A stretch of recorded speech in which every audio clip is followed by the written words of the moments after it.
So hello students, कैसे आप सभी लोग। स्वागत है आप सभी का फिर से शिखरम इंस्टीट्यूट पर। हमने लास्ट चैप्टर पढ़ा था द इंटरव्यू और आज हम आगे चैप्टर की समरी कंटिन्यू करने वाले हैं, that is chapter 8 going places. Basically chapter के की नोट्स क्या है, की कैरेक्टर्स क्या है, पहले उस पर ध्यान दे देते हैं। कौन कौन से की कैरेक्टर्स है चैप्टर्स में। हमारे पास 1 2 3 4 5 मेन कैरेक्टर्स है, जिसमें हमारे को सबसे पहले सोफ़ी है जो कि मेन हाईलाइट है पूरे चैप्टर की, जो कि एक ड्रीमी टीनेजर थी who lives in her fantasies and refuse to accept the reality. मतलब ऐसी लड़की थी जो बिल्कुल सपनों में रहती थी, उसके अलग अलग ख्वाब थे और ये सारी चीज़ें ड्रीम की दुनिया में रहती थी बेसिकली, और उसको ये नहीं पसंद था कि उसकी जो रियल लाइफ है वो उसको एक्सेप्ट करती थी। सेकेंड है Geoff, Sophie's quite and reserved older brother whom she admires। Geoff जो था सोफ़ी का एक बड़ा भाई था, ठीक है, जो कि बहुत शांत स्वभाव का था और वो उसको रियलिटी चेक देता रहता था टाइम टू टाइम, ठीक है। उसके बाद है Jency, Sophie sensible and realistic friend. Jency उसकी एक फ्रेंड थी सोफ़ी की। यहाँ पर उनके की कैरेक्टरिस्टिक लिखे हैं, इसलिए लिखे हैं ताकि समझ आए कि उनके कैरेक्टर्स की हाईलाइट्स क्या थी। अगर क्वेश्चन आ जाता है कि किस तरीके से उनके जो दोस्त है या उसका जो भाई है उनकी क्या कैरेक्टरिस्टिक्स थी, तो हमको ये पता होना चाहिए। तो this are the basic characteristic जिसके बारे में हमको नॉलेज होना चाहिए। डैनी कैसी जो था एक फेमस फुटबॉल प्लेयर था जिसको सोफ़ी को बहुत ज़्यादा पसंद था वो। एंड सोफ़ीज़ फादर, बेसिकली सोफ़ीज़ फादर लिखा हुआ है नाम में, जो कि एक स्ट्रिक्ट और प्रैक्टिकल मैन थे, जो कि ऐसी फैंटेसीज वाले जीवन में रहना नहीं पसंद करते, ड्रीमी दुनिया बेसिकली मनगढ़ंत कहानियाँ बना के कि हम ऐसा कर लेंगे वैसा कर लेंगे, उनको वैसी लाइफ नहीं पसंद थी। एक बहुत ही ज़्यादा प्रैक्टिकल मैन थे, ठीक है। चैप्टर की समरी पे आते हैं। सिंपल सी बहुत नॉर्मल सी समरी बनाई हुई है। Going places by AR Barton, इसको याद कर लेना, क्वेश्चन में आता है। स्टोरी अबाउट सोफ़ी, सोफ़ी के ऊपर स्टोरी है, जो कि मैंने ऑलरेडी बताया आगे हमने की कैरेक्टर में, कि जो कि एक ऐसी लड़की थी जो कि फैंटेसीज और एक ड्रीमी वर्ल्ड में रहती थी, जिसको कुछ एक बड़े सपने थे, मतलब अलग चीज़ें करने का उसका मन था। जैसे उसका सपना था कि वो एक या तो बुटीक ओपन करे या फैशन डिज़ाइनर बने, एंड लाइक मैरी क्वाइंट इसमें उसका एग्जाम्पल दिया है, और इवन अ एक्ट्रेस। ये इसमें 3 कैरेक्टरिस्टिक दी है कि उसको 3 चीज़ें थी जो उसकी ड्रीम्स थे जो उसको पूरे करने थे, ठीक है। However her practical friend Jency reminds her that they are both destined to be low paying jobs at a biscuit factory. पर उसकी जो दोस्त थी वो बहुत ज़्यादा रियलिस्टिक थी, उसके लिए बहुत ज़्यादा जेन्युइन थी, उसको रियलिटी बताती थी कि ऐसा ज़रूरी नहीं कि हम जो तुम्हारे सपने हैं वो ज़रूरी नहीं वही पूरे हो। हमारी जो रियल लाइफ है वो रियल लाइफ ये है कि हम दोनों को एक लो पेइंग जॉब भी मिल सकती है, क्योंकि हमारी हायर स्टडीज़ भी नहीं है और हमको बेसिकली एक बिस्किट की फैक्ट्री में ही काम करना पड़ेगा, ठीक है। उनकी फाइनेंशियल कंडीशन देखते हुए, उनका फाइनेंशियल बैकग्राउंड देखते हुए, बहुत ज़्यादा अच्छे अमीर घर से नहीं आते थे वो, बहुत ज़्यादा एक लो बैकग्राउंड फैमिली से साउंड करते थे, ठीक है। देन उसके बाद Sophie's family is well aware of her tendency to exaggerate her younger brother Derek mocks her dreams. यहाँ पर एग्जैगरेट का मतलब ये है कि उसको बार बार दबाते रहते थे, कि जो भी चीज़ें उसको बताते रहते थे, कि सोफ़ी की फैमिली जो थी उसको बहुत अच्छे तरीके से जानती थी कि सोफ़ी किस तरीके की लड़की है। और उसका जो भाई था, यंगर ब्रदर जो था डेरेक, मॉक्स हर ड्रीम, मॉक्स मतलब होता है दबाना, उसके सपनों को तोड़ना, इस तरीके की बातें करता था। And her father dismisses her claim, और उसके पापा जो थे उसकी बातों को हमेशा क्लेम नहीं करते थे, हमेशा मना ही करते थे कि जो भी बोल रही है उसको टालो, ऐसा वाला, ठीक है। She however finds a confident in her older brother, उसका जो बड़ा भाई था उसके ऊपर वो कॉन्फिडेंट थी कि जो चीज़ें ये बोलती है उसके बड़े भाई को लगता था कि हाँ ये थोड़ा थोड़ा सच बोल रही है। मतलब उसको ऐसा फील होता था कि उसका बड़ा भाई उसको ऐसा लो नहीं फील करवाता था कि तेरे सपने जो है वो सही नहीं हो सकते, पूरे नहीं हो सकते, मतलब उसको एक कॉन्फिडेंट फील कराता था कि हाँ कर सकते। Geoff an apprenticeship mechanic, Sophie tells Geoff about meeting footballer. अब जियोफ जो था हमने पढ़ा था उसका भाई था, जिसके उसने बताया था कि उसने एक बहुत ही फेमस फुटबॉलर को मिली थी, ठीक है, जिसका नाम था डैनी कैसी। And describing the encounters in detail, वो उसकी पूरी स्टोरी है कि उसको वो कैसे एक स्ट्रीट पे जाके मिलती है, उससे बात होती है, उसके फोटोज़ क्लिक होते हैं, और ये सब ड्रीमिंग है, ठीक है। यहाँ पर कोई रियल लाइफ इंसिडेंट नहीं हुआ है, वो सब ड्रीमिंग के तौर पर। और बट उसको लगता ऐसा था सोफ़ी को कि ये सारी चीज़ें रियलिटी में, और जो जो चीज़ मैं बता रही है सारी चीज़ें लोग मानेंगे भी और ये सब सच भी है, ठीक है।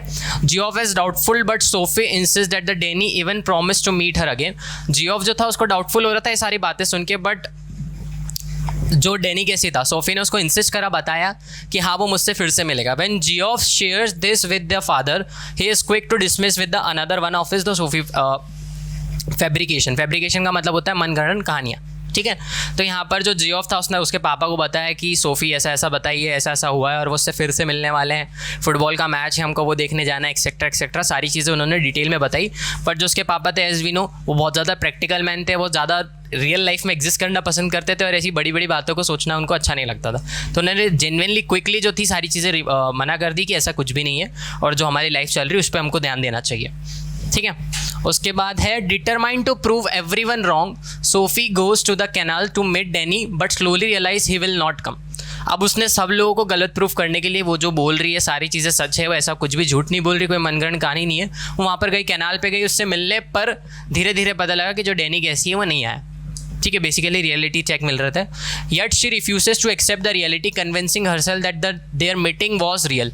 और वो बार बार अपने आप को वो क्या बोलते हैं, मना रहे ना, खुद से बोलते हैं, संभावना देते कि हाँ वो आया था, मुझसे मिला था, पर ऐसा रियलिटी में कुछ हुआ नहीं था। वो बार बार खुद को रिफ्यूज़ कर रही थी कि वो ऐसा नहीं है, कोई झूठ नहीं है, मैं उससे रियलिटी में मिली थी, ये सब चीज़ें। On her way home she continues day dreaming about Danny. और वो जरा घर में रास्ते में जाते जाते उसके बारे में अच्छे अच्छे ख्वाब सोच रही थी, मतलब एक्सेट्रा एक्सेट्रा, समझ सकते हो तुम लोग कैसे कैसे। ठीक है, Danny imagining their conversation and her personality. और वो फैंटेसीज में इसमें जो बोल रहे हैं ना, उसकी पर्सनैलिटी को इमेजिन कर रही थी, वो किस तरीके का दिखता है, उसके बाल कैसे है, उसकी आंखें कैसी है, उन दोनों ने टाइम स्पेंड करा, वो उससे मिली, वो ऑटोग्राफ हुआ, फोटो हुआ, एक्सेट्रा एक्सेट्रा, वो सब चीज़ें। ठीक है, हाँ वो उसका ड्रीम था, ड्रीम नहीं था, उसने फैंटेसी थी, होता है ना अपन डे ड्रीमिंग करते हैं, दिन में बैठे बैठे सपने सोचते हैं कि मैं ये कर लूँगा, मैं वो कर लूँगा, इमेजिनेशन बेसिकली, डे ड्रीमिंग बोल लो सिंपली में। Danny imagining their conversation and her personality, she later watches him play in a football match, further fueling her fantasies। यानी अब उसने उसको बाद में ऐसा भी देखा कि वो फुटबॉल मैच खेल रहा है और वो उससे वहाँ पर देख रही है, उसका मैच देख के आराम से, और वो उसको जानता है इस तरीके से।